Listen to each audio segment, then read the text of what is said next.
Magandang umaga po sa bawat isa. Purihin po ang ating Panginoon sa araw na ito. Wala ba tayong bagong kasama ngayon? Sino? Ha? Yung kasama ni Sab. Sino? In-invite ni Sab. Anong pangalan? Ha? Anong pangalan? Si Kate tsaka si April. Ayan. Welcome kayo, Kate. Ay mga bata yata yan eh. So, purihin po ang ating Panginoon. Tayo po ngayon ay dadakunan po sa atin po namang pag-aaral po ng salita ng ating Diyos. Gaya po ng mga nababanggit sa mga panalangin, sa ating po mga awitin. Alam niyo po mga kapatid, ang pinaka layunin po ng Diyos ay kaya po tayo nilikha ay 'di ba para sumamba nga sa kanya, magpuri. Kaya po yung yung ginagawa nating pagsamba. Meron nga po ako na-i-post. Ano po 'yan yung practice po natin 'yan para po sa eternidad, sa pangwalang hanggan. Pag hindi po kasi natin natutunang sambahin ang Panginoon dito, paano man tayo maging karapat-dapat doon sa eternidad? Hindi ka naman marunong sumamba, hindi ka naman marunong sumunod, hindi ka naman marunong maglingkod. Samantalang ang pinakalayunin nga po ng Diyos sa atin, habang tayo po ay naririto, ay sambahin natin siya, luwalhatin natin siya, parangalan natin siya, At syempre, habang tayo naririto, ay maglingkod po tayo sa Kanya. Amen?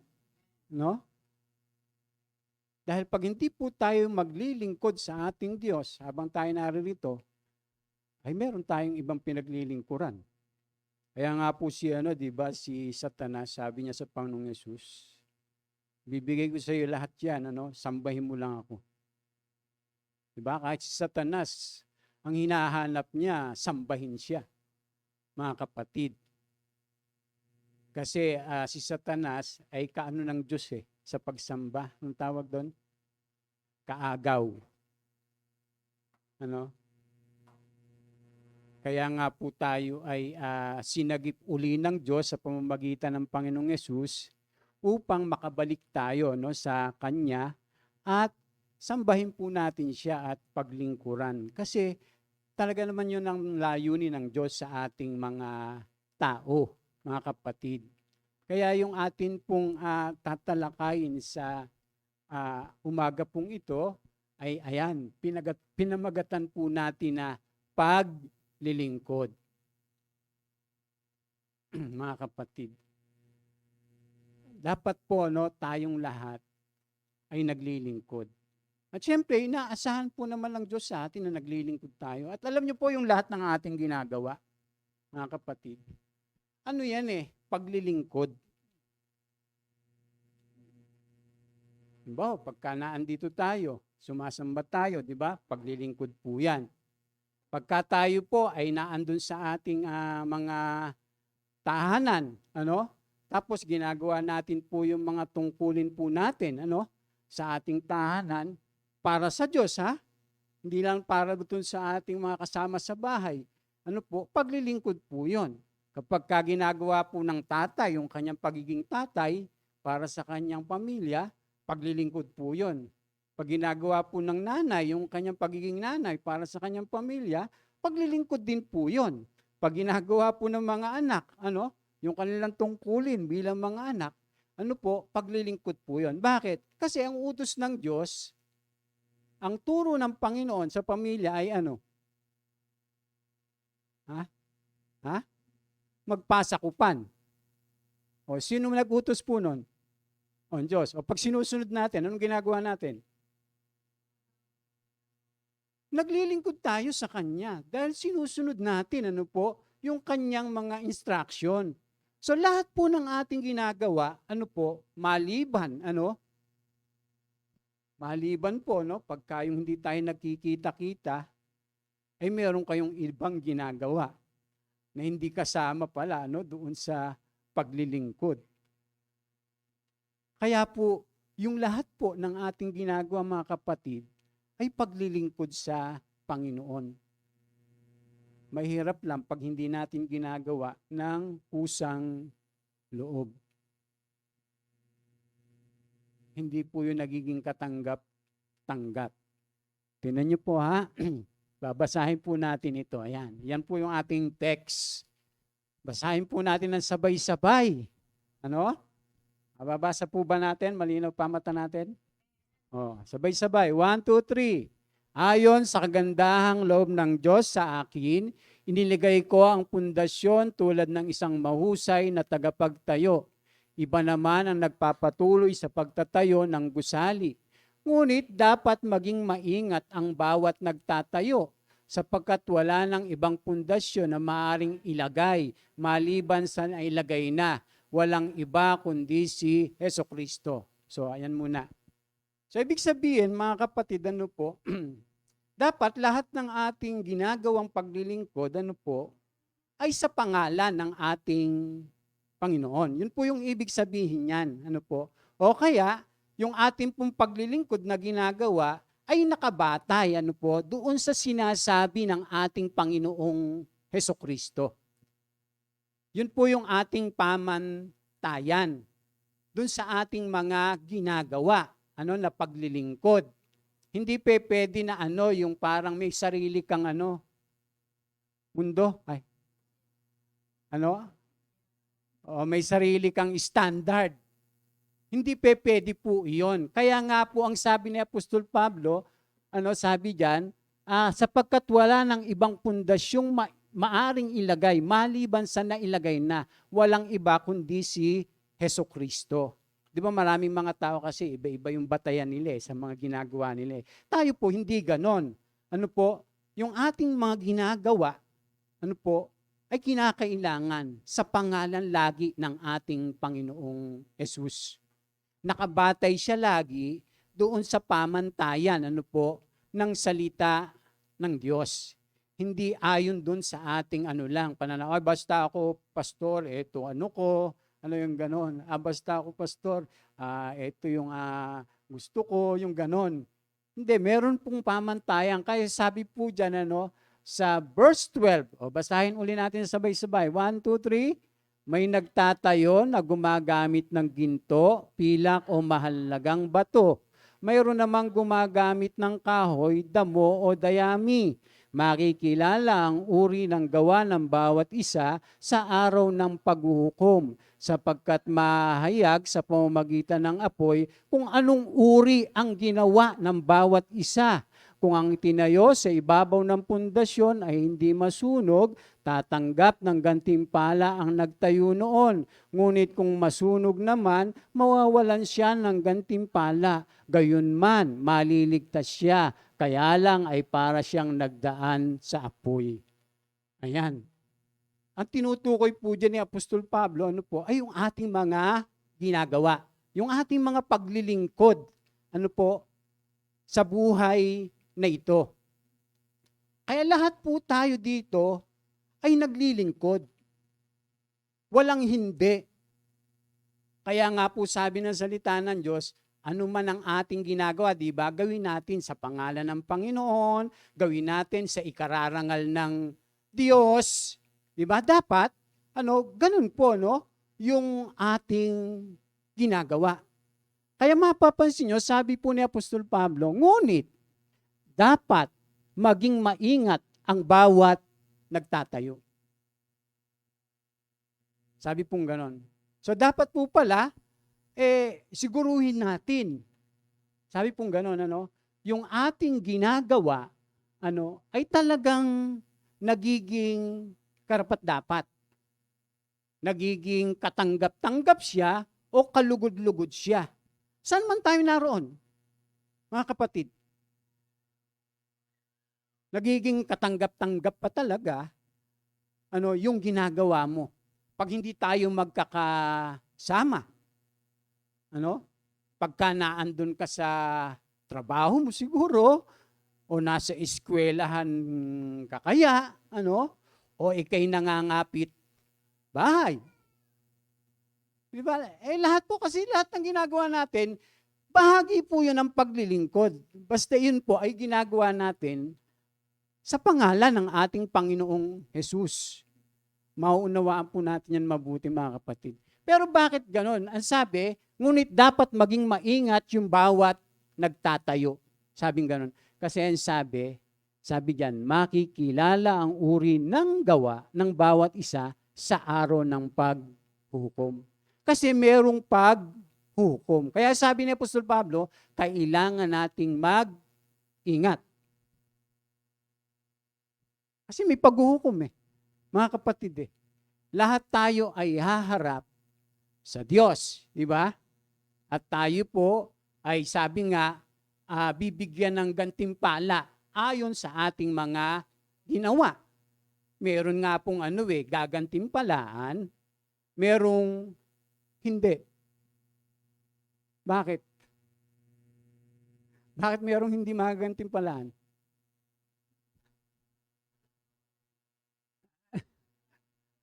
Ano nangyari? Nasunog. Nasunog pa, mga kapatid. Kasi lahat ng ating ginagawa na paglilingkod, mga kapatid, ay dadaan saan? Sa apoy. Merong mananatili, meron ding hindi. Sasabihin naman ng iba, ay basta pastor, naligtas ako. Diba yung ganon, Pero alam niyo po, huwag tayong mananangan dun sa ganun lang. Kasi pag ganun ang ating mentality, ay basta nakakapaglingkod ako. Yung ganon. May danger pa nga dun mga kapatid Baka matulad tayo dun sa alipin. Yung alipin na itapon sa labas yan. Yang walang kwentang alipin na yan. May kapahamakan pa nga pwedeng mangyari yon. Kaya dapat maunawaan natin, kung ano nga ba, yung paglilingkod na tinatanggap ng Diyos. O ano nga po ba, o kailan nga po ba, yung paglilingkod natin ay nakapagbibigay ng kaluguran sa ating Panginoon. Ito po yung ating tatalakayin. Sabi nga po rito, itinutuwid ng apostol ang mga Kristiyano sa Korinto. Itinuro sa kanila ang halaga ng kanilang ginagawang paglilingkod. Sabi diyan, yung tamang paggamit ng mga kaloob. Sabing gano'n, kasi yung mga taga-Korinto, puro gifted yun Pero ang gulo-gulo nila. Diba, pag binasa natin yung Corinthian, diba? Yung halimbawa doon sa mga kaloob, nagkakagulo sila. Kaya parang pinagyayabang lang nila yung mga kaloob nila, parang gano'n, Tapos, hindi nila nagagamit ng tama. Dahil hindi maayos yung kanilang paggamit doon sa mga kaloob. Tapos, sabi diyan, yung pagkakaisa. Dahil yung isa sa nawawala doon sa mga Christian. Di ba, nagkakanya-kanya sila. Nagpapangkat-pangkat sila. So, ibig sabihin, nagkakampi-kampi sila, pero nandoon sila sa isang church. So, hindi siya nagiging katanggap-tanggap. Hindi siya nagiging kalugod-lugod. Kaya, itong sulat po ni Apostol Pablo rito ay isa ring pagtutuwid doon sa mga Kristiyano. Siyempre, pag hindi tayo nagkakaisa, paano tayo kalulugdan ng Diyos? Di ba? Pag kanya-kanya tayo, paano naman matutuwa ang Diyos sa atin, mga kapatid? Kaya sabi diyan, yung pagpapakumbaba, ayan, yung pataasan sila ron, mga kapatid. Tapos yung iba pa, dapat nilang tiyakin na ang kanilang ginagawa ay mananatili sa pagdating ng paghukom. Ang lahat ng mga paglilingkod, bagamat ginagawa sa pangalan ng Panginoong Hesus, ay maaring manatili o matupok sa araw ng paghukom. Kaya dapat po yung ating paglilingkod na ginagawa, siguruhin natin na ginagawa ba talaga natin yan para sa Panginoon, para sa karangalan niya, o baka naman ginagawa mo lang yan para sa sarili mo. Merong ganun eh. Kaya niya ginagawa yon para siya makilala, para siya matanyag, di ba? Tama, hindi. Marami pong gumagawa ng ganun. Kaya tayo nagpupunta rito. Talaga bang si Lord yung pinupuntahan natin? Di ba, o baka naman gusto nyo lang makipagbarkada. O baka meron kayong crush dito kaya. May mga ganun na kaya lang nag-a-attend dahil meron lang siyang ibang motibo. Hindi talaga para sa Panginoon. Doon pa lang, paano na malulugod ang Diyos? Ba't tayo nagpupunta rito? Anong gagawin natin dito? Talaga bang tayo ay naririto para sumamba, para makinig, para matuto? Di ba? Ganun po eh. Pero pagkalimbawa, hindi ganun nasa isip mo, abay, nagkukunwari ka lang. Pagka ganun. Hindi ka matututo pagka ganun. Hindi yung tatanggapin ni Lord. Kaya ito po yung ating tatalakayin. Sabi nga po dyan,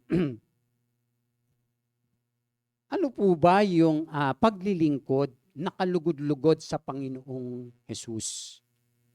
O kailan po ba nagiging kalugod-lugod yung ating paglilingkod, yung ating mga ginagawa sa ating Panginoong Jesus? Unang-una po, sabi dyan, nalulugod ang Panginoon sa paglilingkod na bunsod ng banal na Espiritu. Dapat yung pinagmumulan, nung ating paglilingkod, ay yung udyok sa atin. Ang nagbubunsod sa atin, sa ating paglilingkod, ay yung banal na Espiritu. Siya dapat po, yung kumbaga, namumuno dun sa ating mga ginagawa. Kaya ginagawa natin iyon, dahil yun yung sinasabi sa atin. Ng salita ng Diyos, yun po yung pinag-uutos sa atin, ng salita ng Panginoon, at yun po yung pinapaalala sa atin ng banal na Espiritu. Kaya natin ginagawa yung mga iyon. Alam niyo po, napakahalaga po sa buhay Kristiyano, yung pong banal na Espiritu. Alam niyo po kung bakit? Nung ang Panginoong Yesus ay umakyat sa langit, di ba? Bago siya umakyat sa langit, di ba ipinangako niya yon sa mga alagad? Pinangako niya yon na dapat, ay matanggap nila yon. At tatanggapin naman nila eh. Kasi pinangako yon. Kailangan lang hingin po, ng bawat mananampalataya. Kasi napakahalaga po sa buhay Kristiyano, yung kapuspusan ng banal na Espiritu. Tingnan niyo po, babasahin natin.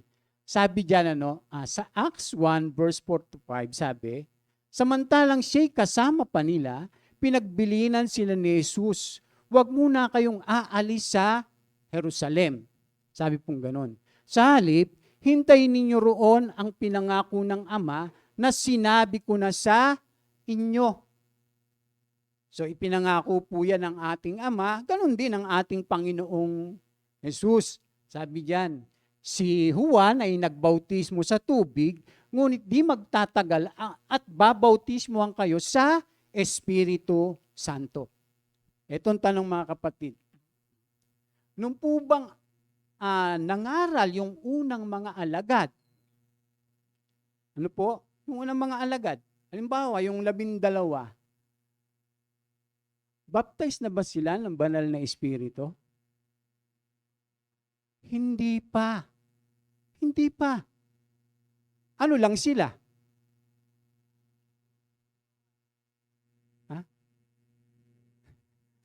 Tinuruan.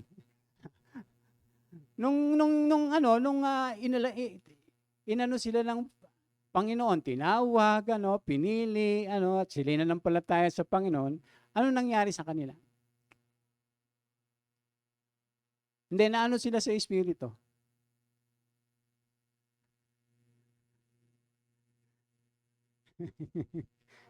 Hindi pa sila baptize, pero sila, ipinanganak sa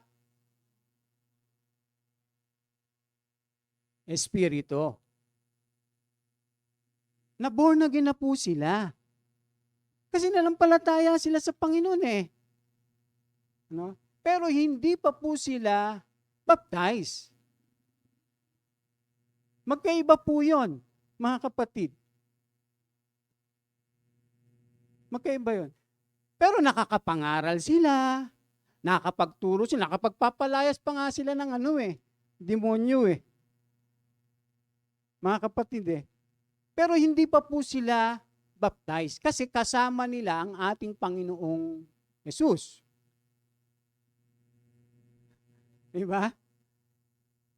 Kaya yung mga mananampalataya, katulad ng pangako ng ating Panginoon, dapat matanggap talaga natin yung banal na Espiritu.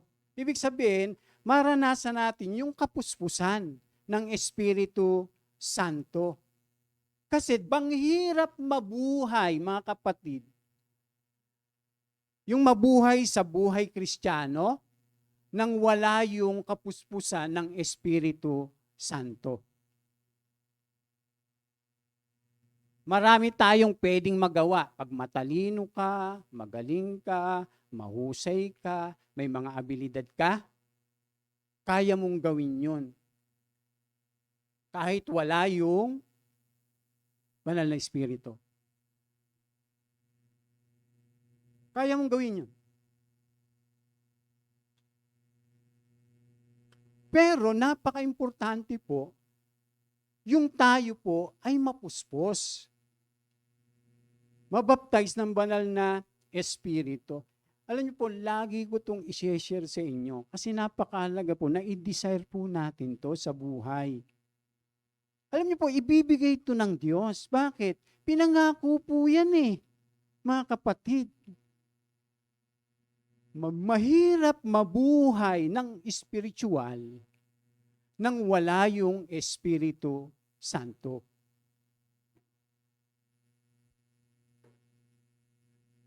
Mahirap po, mga kapatid.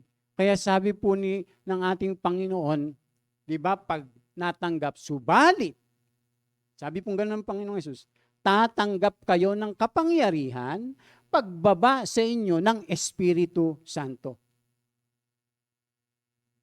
Anong kapangyarihan yon? Sabi, kayo'y magiging mga saksi ko sa Jerusalem, sa buong Judea, sa Samaria, hanggang sa dulo ng daigdig. Tingnan niyo po, pagkat bumaba yung banal na Espiritu, nabaptize tayo.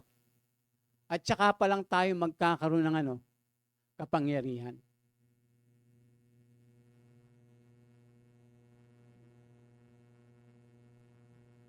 Kaya kung minsan, 'di ba, parang hirap tayong mag-share, Hirap tayong patotoo, ganon, o mag-ibanghelyo kaya dahil wala yung kapangyarihan.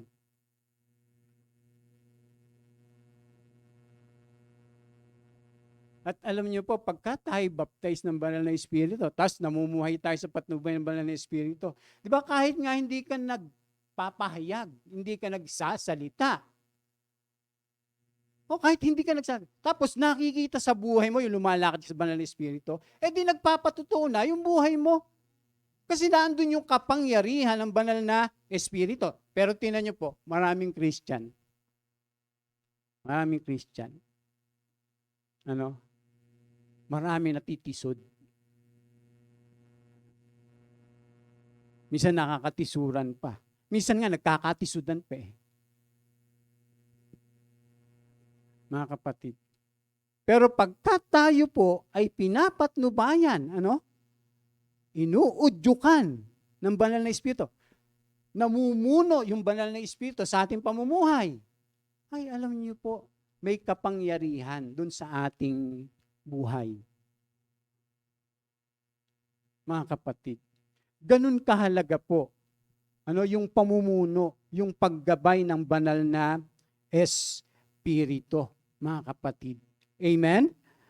Kaya napakahalaga po na nasain natin, i-desire natin, ipanalangin natin, atin pong ahingin sa Panginoon na tayo ay mapuspos ng Espiritu Santo.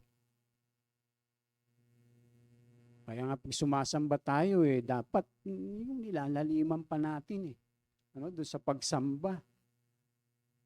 Kasi yung pagsamba, talagang doon kumikilos yung banal na espiritu yung kapangyarihan ng Panginoon. Kaya napakahalaga po rin yung tayo'y sumasamba sa Kanya ng totoo. Hindi yung parang ritual lang. Hindi yung parang seremonya lang na basta't nakasamba lang tayo, mga kapatid. Hindi po ganun. Kaya kinakailangan po na atin pong hilingin sa ating Panginoon. Kaya nalulugod po ang Panginoon sa paglilingkod na bunsod ng banal na Espiritu. Tingnan niyo po basahin po natin. Sabi niya dyan, hindi po ulila ang mga Kristiyano sa paggawa at paglilingkod. Pinangako at pinagkaloob banal na Espiritu upang siya ang manguna at pumatnubay sa buhay at paglilingkod sa Panginoong Yesus. Hinintay siya ng mga unang alagad na dumating at pinuspos niya ang mga ito at ang lahat ng mga sumusunod pa sa kanila. Marapat lamang na asamin natin ang mapuspos ng banal na Espiritu upang mapamunuan tayo sa buhay at sa paglilingkod sa Panginoong Jesus. Tingnan niyo po itong babasahin natin, yung susunod. Sabi po dyan, basahin natin na sabay-sabay. 1, 2, 3. Sinasabi ko sa inyo, ang Espiritu ang gawin ninyong patnubay sa inyong buhay at hindi kayo magiging alipin ng hilig ng laman. Kita niyo po? Alam niyo, para mamatay po yung hilig ng laman, ang kailangan gawin natin ay magpagabay tayo sa banal na Espiritu. Minsan marami tayong ginagawa, gawa lang ng ating laman.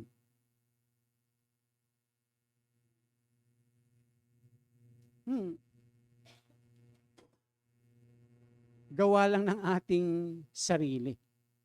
Baka sabihin nyo naman, Pastor, ibig ba sabihin, hindi ako maliligtas?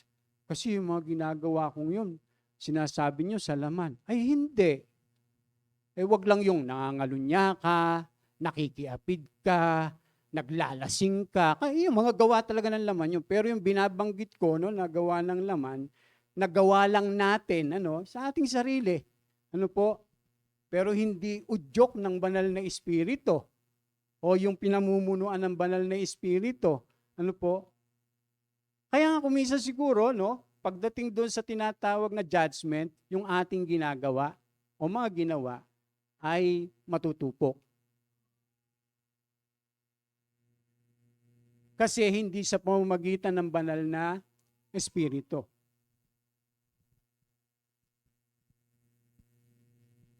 Pero sabi, maliligtas siya. Dangan nga lang ay parang nasunugan. Napansin niyo po yun? Ganun po yung nangyayari. Ay yun nga pong baptized na ng Holy Spirit. Minsan namumuhay pa sa sa laman. Di lalong mas mahirap pag hindi tayo baptized. Ay eto pong kausap ni Apostol Pablo rito, ay mga baptized po to. Kahit yung mga taga-Corinthian, mga baptized po yun. Kaya nga gifted po sila mga kapatid Kaya sabi nga po dyan, sapagkat ang mga nasa ng laman ay laban sa kalooban ng Espiritu, mga kapatid. At ang kalooban ng Espiritu ay laban sa mga nasa ng laman. Kaya sabi dyan, laging naglalaban ang dalawang ito, kaya't hindi ninyo magawa ang nais ninyong gawin. Di ba ang hirap? Yun ngang baptize na, mga kapatid, gaya po nito. Ano? Binababalaan pa ni Apostol Pablo na wag nating pagbibigyan yung mga nasa ng laman, sa halip mamuhay tayo sa patnubay ng banal na Espiritu. Mga baptize po to. Kaya nga pag binasa natin yung Galatia, di ba? Doon sa Galatia 3, nakalagay doon. Nahihibang na ba kayo mga taga-Galatia? Sinong nakagayuma sa inyo? Nagsimula kayo sa Espiritu? Magtatapos kayo sa laman? Sabing ganon. Kaya nga sinabi ngayon doon ni Apostol Pablo, no, yung mga gawa ng laman. Actually, talagang kasalanan yung ginagawa na nila. Kaya sabi ni Apostol Pablo, binababalaan ko kayo tulad nung una. Hindi makakapasok sa kaharian ng Diyos ang gumagawa ng ganitong mga bagay. Kita niyo po ha, mga Christian po yung kausap niya. Pero pumapasok uli doon sa mga gawa ng laman. Hindi na sila namumuhay sa patnubay ng Espiritu. Tapos yung babala niya, mga kapatid, tandaan natin, hindi sa unbeliever yun. Sa mga Christian po yun.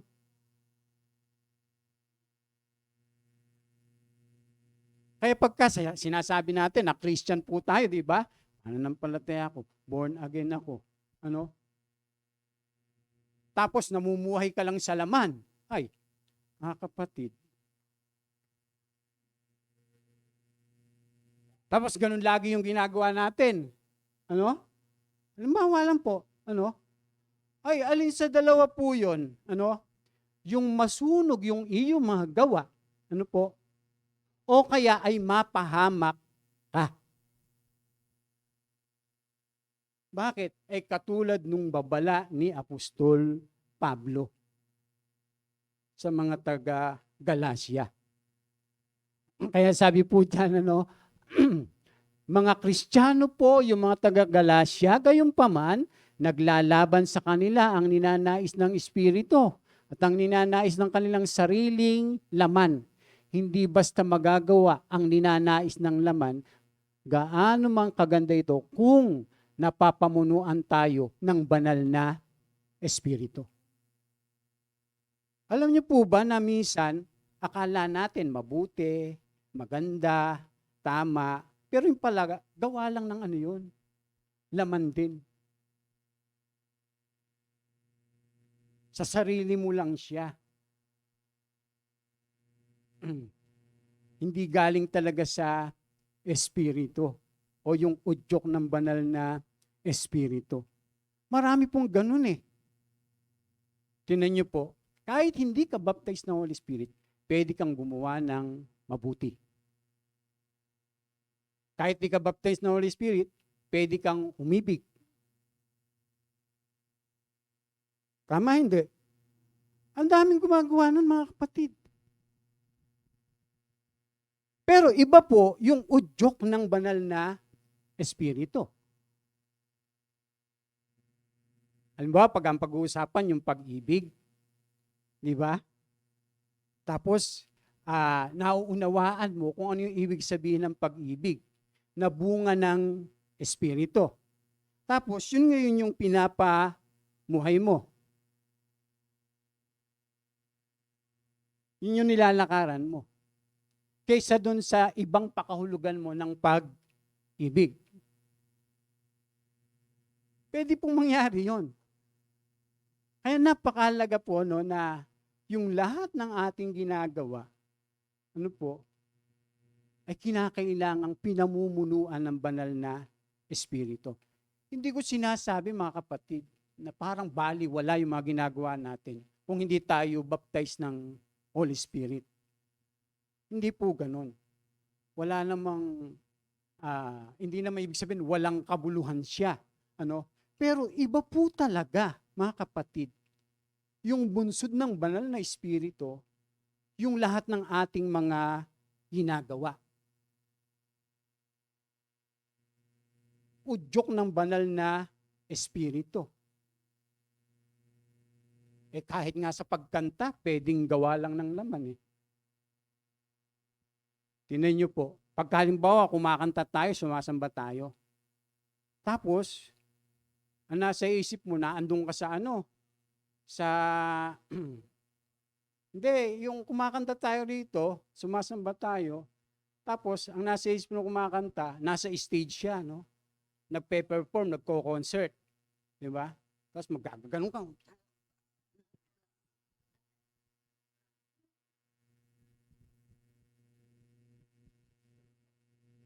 Di ba yung ganon? Nasa isip mo yung ganon. Samantalang sumasamba ka sa Diyos. Tingnan niyo po yung ganon. Di ba? Makalaman po yun.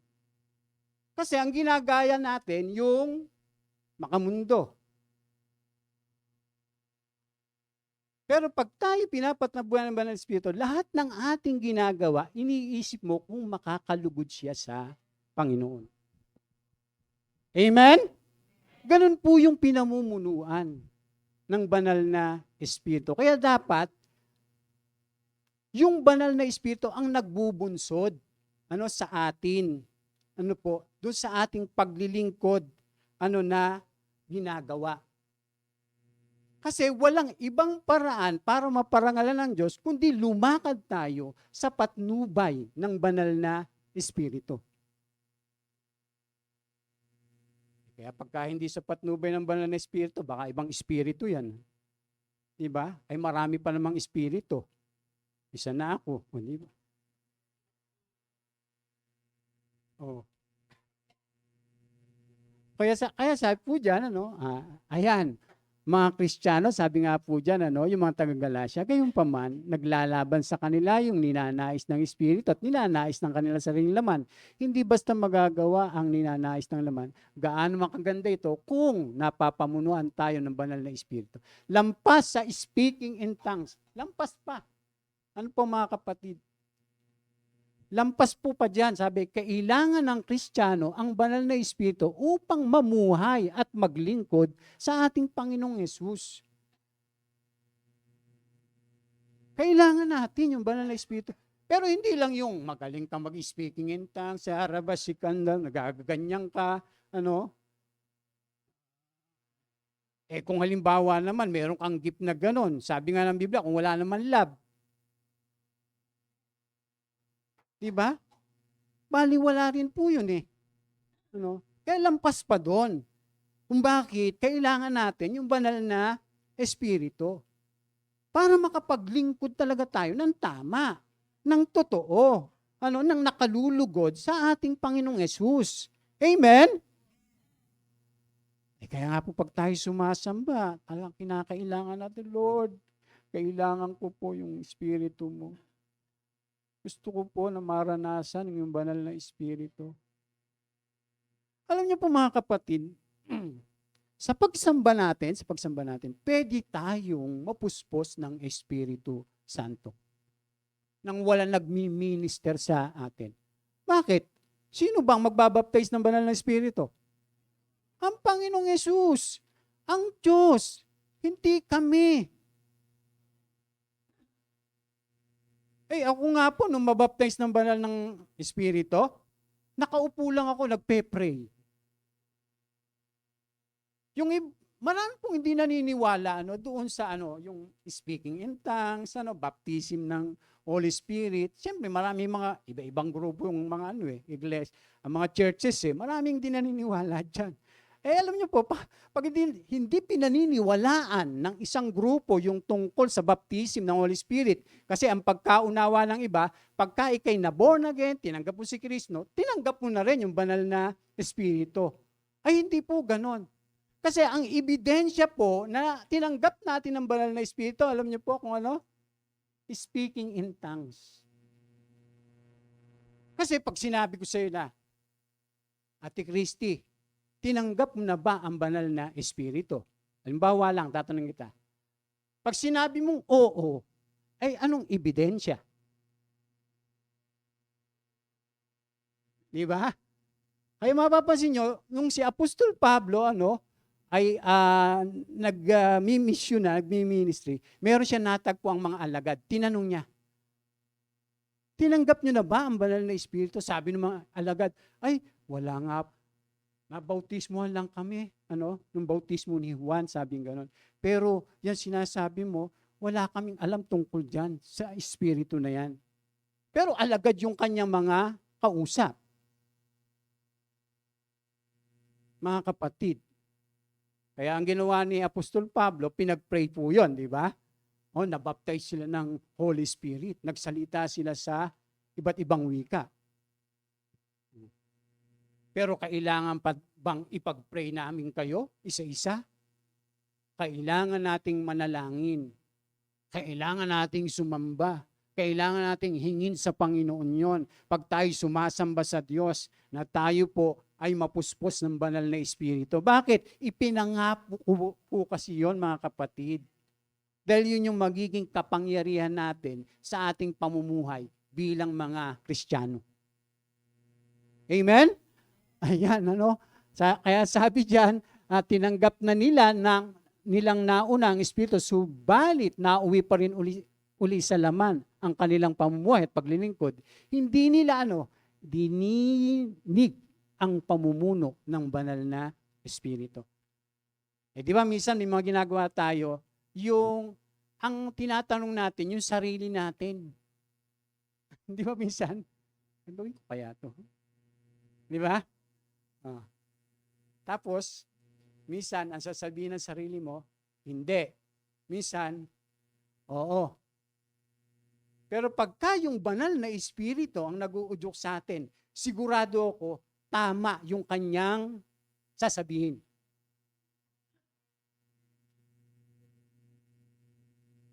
Sigurado ako, mga kapatid, pag yung banal na Espiritu ay nasa atin, tapos tinatanong natin yung banal na Espiritu, dahil nagpapasakop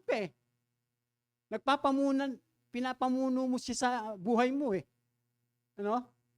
Sigurado yung sasabihin niya ay ayon sa kanyang kalooban, hindi ayon sa ating kalooban. Mga kapatid. Tapos marami tayong mga ginagawa. Ginagawa lang natin sa ating sarili. Tapos akala lang natin, okay yon. Basta nagsisimba naman ako dumadalo naman ako, nakikinig naman ako Pero binabaliwala natin yung udyok ng banal na Espiritu. Ang mahirap, yung udyok ng laman ang ating napapakinggan. Amen? Malalim ba? Amen? Okay pa ba kayo? Baka nagagalit na kayo sa akin, Susunod, ano po ba yung paglilingkod na nakalulugod sa Panginoong Yesus? Ito yung susunod. Basahin natin, 1, 2, 3. Nalulugod ang Panginoon sa paglilingkod na bunsod ng pagmamatapat sa tungkulin. Siyempre, kung hindi ka tapat, paano naman matutuwa ang Panginoon sa atin? Paano naman siya paparangalan?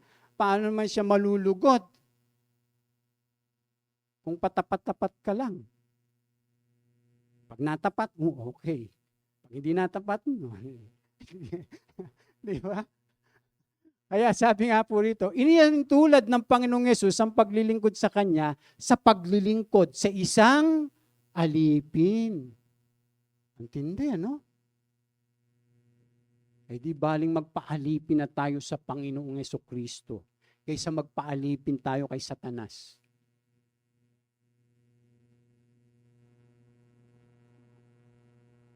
Ang dami ngayon, alipin ni Satanas. Kaya ang Panginoong Yesus, inihahalin tulad niya yung paglilingkod natin katulad sa paglilingkod sa isang alipin. Alam niyo po ba yung ibig sabihin ng naglilingkod? Waiter. Tingnan po natin sa yun. Anong ginagawa ng waiter? Nagsiserve. Kung ano po yung sabihin ng customer, kunin niya. Kung ano sabihin ng boss niya, gagawin niya.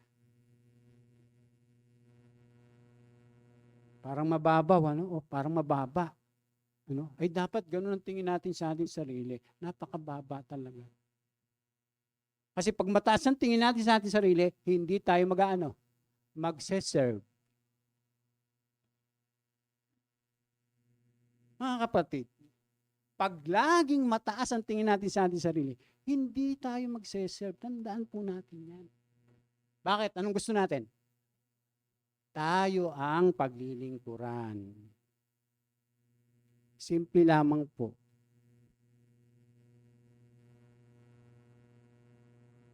Kaya pagka ang tingin natin sa sarili natin, ganon, di ba? Mababa lang. Mas mabuti yun. Kaya lang, marami ngayon tumataas ang tingin sa sarili. Lalo na pagka meron na siyang ganito, ganire, ganyan. Ano? Parang hindi niya na, bahala na sila dyan. Ano? Para lang sa ano yan, mga mahihirap. Ako, mayaman na ako. Yung ganun. Huwag ganun, mga kapatid. Lagi nating tingnan yung sarili natin na mababa lang.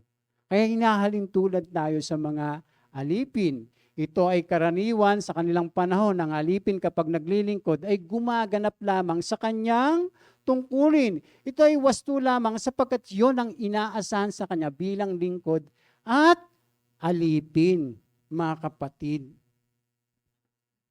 Kaya po dapat tayo, hindi tayo yung namimili ng ating ginagawa. Di ba, minsan iniisip natin, sana sa church, ito ang sa akin, yung ganon. Sana sa church, ito ang paggawa sa akin. Sana magkaroon akong ganito ng posisyon. Ay, ng mga kapatid, tandaan natin, lahat ng ginagawa natin dito ay paglilingkod. Yung nga lang tayo ng mga upuan, patong-patong, paglilingkod yun. Pero pag pinatong-patong mo yung upuan na hindi magkakaparehas, di ba ang gulo? Tapos pag nakita ko, kasi naman papatong-patong na. Pag inupuan mo yun, masisira yun . Yun lang, maliliit lang na bagay yun. Pagka mali yung iyong ginagawa, ang klase pa, buong puso ba yun pagka ganon? Basta nila pagpatong-patungin mong ganyan, tama ba naman yun?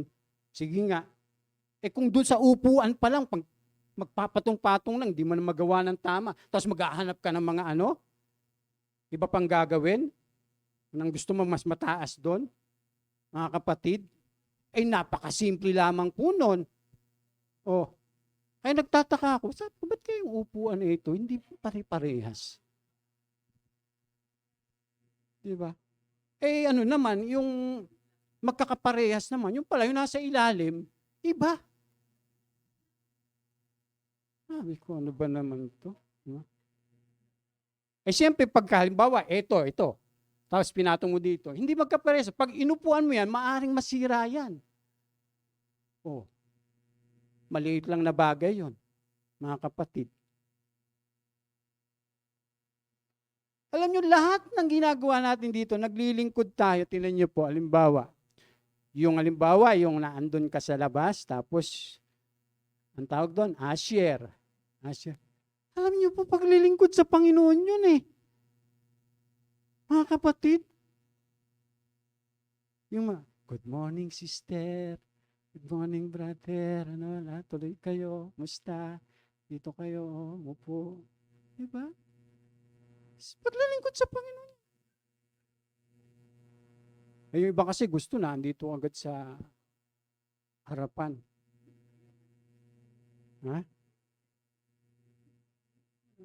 Yung iba naman, tatakot yata. Diba? Alam niyo po, lahat ng ginagawa natin dito, mga kapatid, tandaan po natin, ay paglilingkod po yun. Pagka yung mga ginagawa natin, sa tingin natin, hindi paglilingkod, aba hindi ka nagbibigay ng kaluguran sa Panginoon. Alam niyo po ba na lahat ng aspeto sa buhay natin ay paglilingkod? Bakit? Kasi rimbawa, nasa labas ka, O halimbawa, nasa trabaho ka. Empleyado ka. Anong sabi ng Panginoon sa mga empleyado? Ha? Sumunod sa amo. Tapos, anong sabi ng Panginoon sa mga amo? Hindi kasi kayo nagbabasa ng Biblia. Yan, nakuha nyo. Di ba meron pong mga turo na ganon? Sa mga amo, sa mga alipin. Tapos, yun po yung instruction ng Panginoon, ng salita ng Diyos. So, pagka iyon ginagawa mo, kanino mo ginagawa yun? Sa Panginoon. Kaya lahat ng ginagawa natin, saan man tayo? Estudyante ka, halimbawa. Halimbawa, estudyante ka. Pag nasa eskwelahan ka ba, hindi ka naglilingkod kay Lord? Ha? Siyempre, halimbawa, isa kang estudyante, para maparangalan mo ang Panginoon, sa buhay mo bilang estudyante, susunod ka saan? Sa teacher, hindi ka rin vandalize, hindi ka mandadaya. May mga ganon.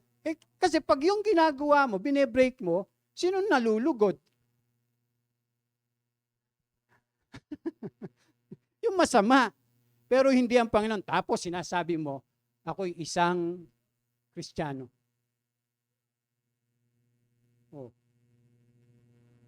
Tapos Christian ka, na estudyante, mag-e-exam, itatago mo yung yung mga sagot, di ba? Di ba, Kit, ganon?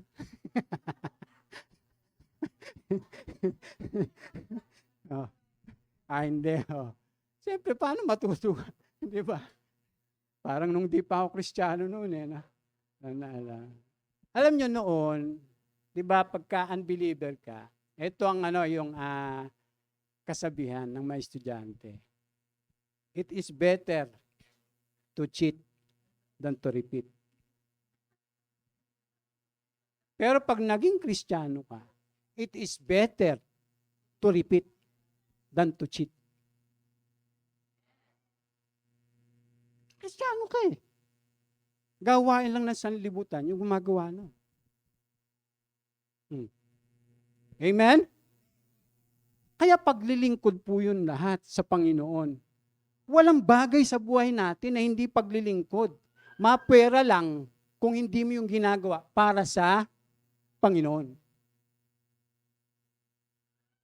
Amen? Kakaintindihan ba tayo? Ayan, maigi naman. Kaya sabi diyan, naglilingkod siya hindi upang gantimpalan, kundi dahil ito yung kanyang tungkulin bilang alipin. Tingnan niyo, sabi diyan, tingnan niyo po yung sabi rito. Sino sa inyo ang magsasabi sa kanyang alipin kagagaling sa pag-aararo o pagpapastol ng mga tupa sa bukid? Halika at kumain ka na. Hindi ba't ang sasabihin ninyo, ipaghanda mo ko ng hapunan, magbihis ka at pagsilbihan mo ko, at habang ako'y kumakain, pagkakain ko, saka kumain. Pinasasalamatan ba ng amo yung kanyang alipin dahil sinusunod niya? Siya dito? Excuse me. Hindi mo matakpan.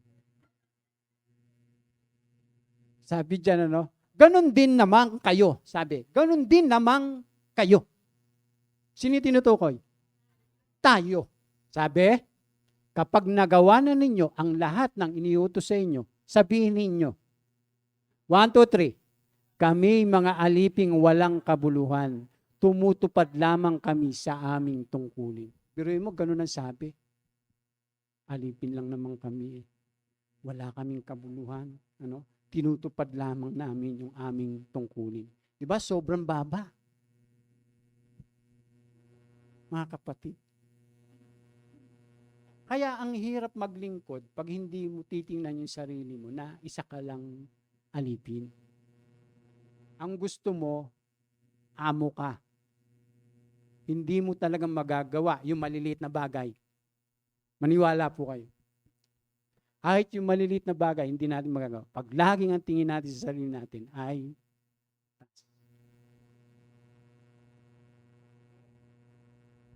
kahit yung mga simple lang na bagay. Diba? Halimbawa, yung ano lang, yung mga basura dyan na nakikita natin, ano, na pwede nating damputin. Paglilingkod po yun, mga kapatid. Amen po? Sabi nga po rito, no, ano ba yung susunod dyan? Teka, mga kapatid.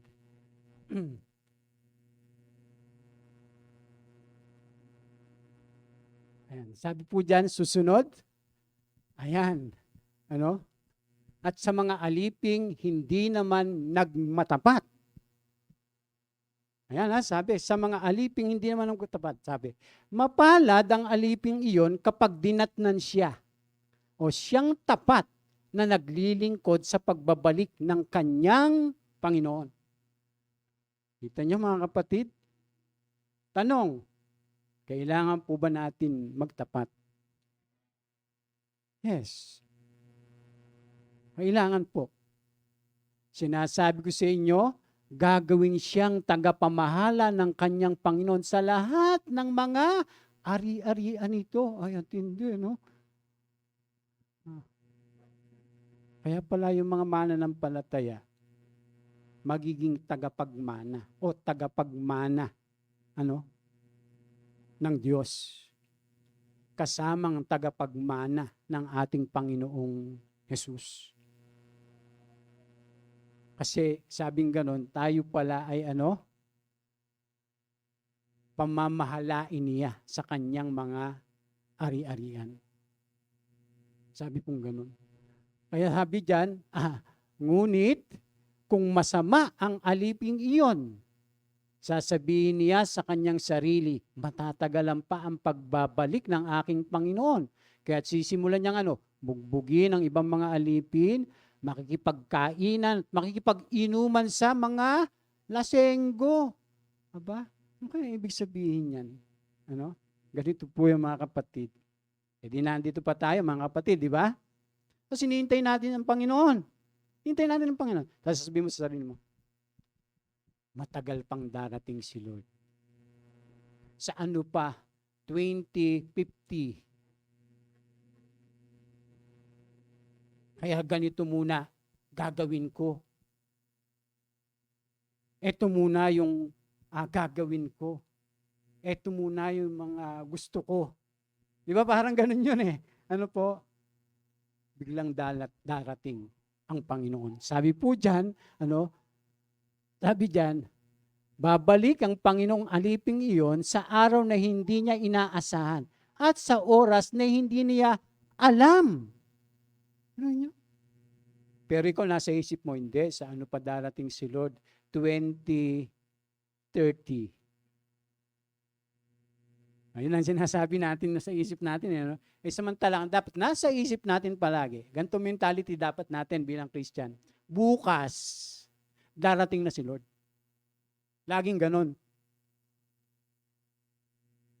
Dahil pag nasa isip natin, katulad nito, ay matatagalan pa. Hindi pa mangyayari yung ganito, ganyan. Kaya anong gagawin mo? Hindi ka maghahanda. Gagawin mo yung mga gusto mo. Mamumuhay ka saan? Sa sarili mo. Kaya sabi diyan, darating po yung Panginoon sa oras na hindi niya alam. Buong higpit siyang parurusahan ng kanyang Panginoon at pagkatapos ay isasama sa mga ayan mga kapatid, mapagkunwari. Akala nung iba, pag naging Christian ka, maliligtas ka na talaga. Hindi ka na mapapahamak. Pero alam niyo po yung talinhaga na ito? Talanhaga po yan, tungkol sa mga mananampalataya na naglilingkod sa Panginoon. Ang problema, merong nagtatapat. Di ba? At meron namang nagkukunwari lang. Alam niyo po, ang ayaw na ayaw pa naman ni Lord, yung nagkukunwari lang tayo. Ano sa English po yung nagkukunwari? Ha? Hypocrite.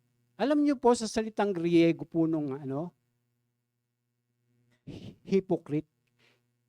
Hypocrites.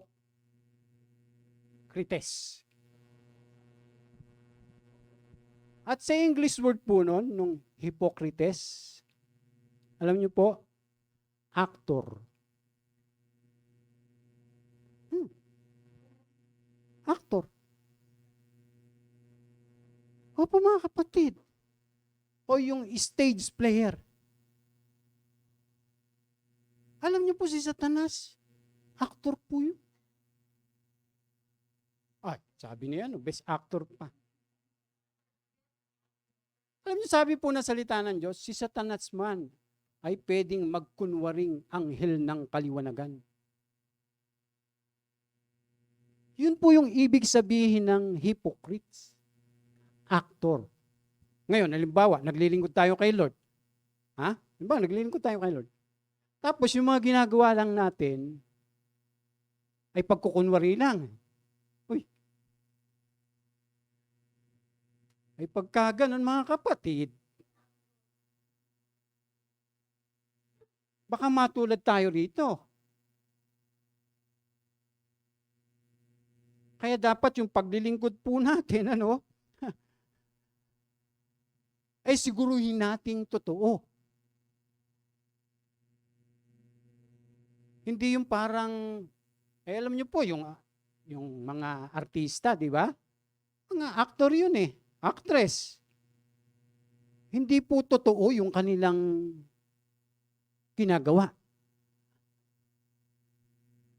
Hindi po totoo yung mga pelikula. Dahil di naman talaga sila yun. Iniaano lang nila. Pinoportray, ina-acting lang nila. Kaya pagkahalimbawa, nandito tayo sa church, mga kapatid, tapos yung mga ginagawa lang natin, hindi talaga kusang loob. Diba? Yung parang, kaya lang natin ginagawa para lang, masabing may ginagawa ka. Hindi talaga para sa Diyos. Uma-acting lang tayo pagka ganun. Kaya po sabi ng Biblia, ay mapagkunwari. Alam niyo bakit? Ganito. Sunday, sasamba tayo dito. Diba? Iiyak pa tayo. Tapos baka tatangs pa tayo, gano'n. Halimbawa. Tapos ginagawa natin yung mga ministry natin. Ang mabigat pagdating ng Lunes hanggang Linggo o Sabado. Iba ginagawa natin. Pag Linggo, ginagawa po natin iyon. Nagseserve tayo, nakikita natin yung isa't isa. Pero pagdating ng Lunes hanggang Sabado, iba yung mga ginagawa natin. Hindi na paglilingkod talaga sa Panginoon. Ang tawag po doon ay actor. Acting. Ibig sabihin, actor ka lang o actress ka lang. Kasi bakit? Nagkukunwari lang tayo. Hindi talaga natin sa Panginoon siya ginagawa. Mga kapatid. Kaya ayaw ng Panginoon yung paglilingkod. Nagkukunwari lang. Ang gusto niya, sabi, gawin ninyo ang lahat ng buong puso. Pusang loob. Kaya itinuturo po sa atin kung ano yung nakalulugod na paglilingkod. Pati mag-alas 12 na. Marami pa to. Maganda ba? Ayan. Bless po ba tayo? O baka nagagalit kayo sa akin, ha? Yun po yung nagagawa ng salita ng Diyos. Mga kapatid, marami tayong matututunan kung gusto nating matuto. Pero pagka sarado isip natin sa salita ng Diyos, dahil nasa isip mo, alam ko na yan, wala ka talagang matututunan. Dahil alam mo na lahat. Mga kapatid, ganun po yun. Tanda natin, hindi tayo lalago hanggang nasa isip natin, alam na natin lahat ito. Dahil hindi natin tatanggapin yung turo. Dahil sarado na isip mo dahil alam mo na siya. Pero pagka ang attitude natin, wala akong alam, Lord. Gusto kong matuto. Lahat ng maririnig natin, ay ikalalago natin sa ating pananampalataya. Amen? Palakpakan po natin si Lord. Ayan, pagpalain po tayo ni Lord. Tutuloy na lang po natin sa susunod na